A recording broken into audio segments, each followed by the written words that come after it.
देखिए, मैं चुप इसलिए हूं, आज हमारी सरकार है और मैं गर्व के साथ कह सकता हूं कि मैं उस भारतीय जनता पार्टी का सदस्य हूं जिसमें चरित्र और नैतिकता का मापदंड सबसे ऊंचा है। इसलिए मैंने खामोशी बेहतर समझी। हमारे पार्टी के नेता भी संभवतः यही कुछ सोच रहे होंगे, किंतु अब आपने एक सवाल कर दिया है, इसलिए मैं अगर इसका उत्तर नहीं दूंगा तो मैं समझता हूं कि मैं अपने साथ ही नहीं, मैं अपने पूरे समाज के साथ अन्याय करूंगा। आज के दैनिक जागरण के प्रथम पृष्ठ पर एक खबर छपी है कि 8 दिनों के बाद दुष्कर्म का पता चलता है। मैं बड़े दुख के साथ इस बात को कहना चाहूंगा कि जिस तरह से घटनाक्रम हुआ बदला और एक कांग्रेस के नेता के आने के बाद जिस तरह से बयान बदले, ये एक सोची समझी साजिश है। लेकिन फिर भी मैं इस पर न जाकर के मैं एक मूल बात पर आना चाहता हूं, और जो सवाल हर आदमी के दिल में कुरेद रहा होगा, जबान खुल रही हो या न खुल रही हो, घटना की शुरुआत जिस तरह से होती है, एक लड़की अपनी मां और अपने भाई के साथ घास काटने के लिए खेतों की तरफ जाती है। हम भी फार्मर हैं, घास काटने निकलती हैं, औरतें जाती हैं, लड़के जाते हैं, लड़कियां जाती हैं। लेकिन मैंने आज तक जो देखा है, हम भी अपने फार्म की तरफ देखे हैं कि जाती हैं जहां पर घास होती है वहां पर सब बैठ जाती हैं, घास काट लेती हैं, अपना बोझ बांधती हैं, चली आती हैं। लेकिन इस प्रकरण में जो कुछ हो रहा है, आप इसको जरा सा गौर करिएगा और पूरा देश इस बात पर गौर करे और हर जाति एजेंसी गौर करे कि आज जब बाजरे की फसल कटाई हो रही है, उसकी सूखा खेत है, तो बाजरे के खेत में कौन सी घास थी जिसको काटने ये लड़की मां भाई को छोड़कर चली गई? कौन सी घास थी? तो बहुत बड़ा सवाल है, बहुत बड़ा सवाल है गांव देहात के अंदर। इन लड़कियों को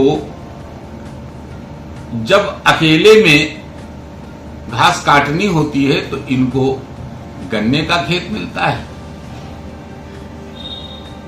मक्के का खेत मिलता है, अरहर का खेत मिलता है, बाजरे का खेत मिलता है, और कहीं इनको घास ही नहीं मिलती।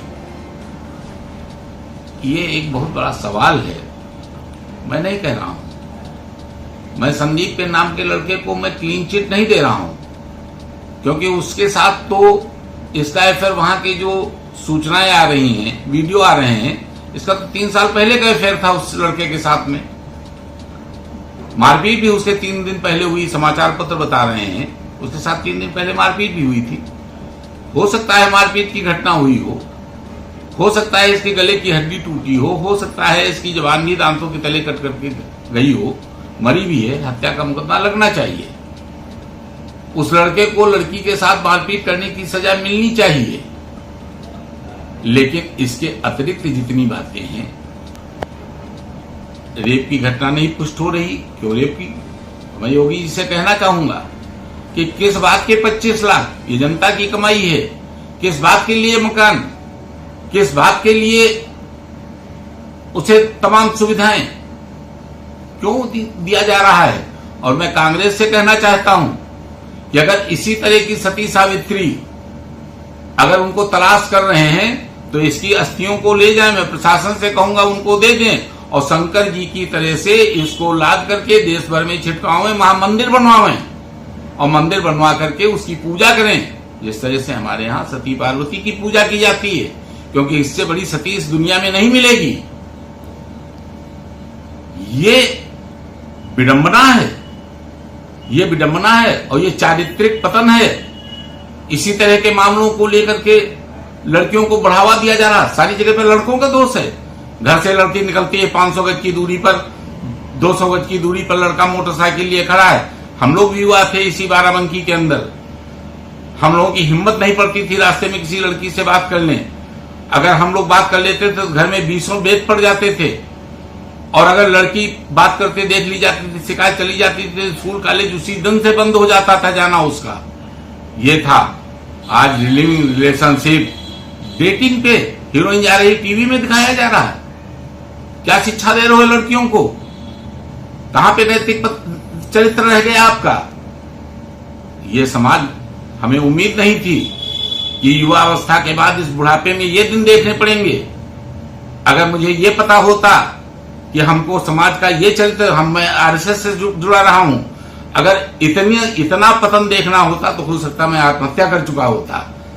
ये समाज है, और इस तरह की लड़कियों के पीछे आंदोलन हो रहे हैं, देशव्यापी आंदोलन हो रहे हैं। शर्म आनी चाहिए ऐसे लोगों को, और मैं अपनी सरकार से अपील करना चाहूंगा कि इसकी फाइल क्लोज करनी चाहिए। देश दुनिया की खबरों के लिए world media times news channel को सब्सक्राइब करें।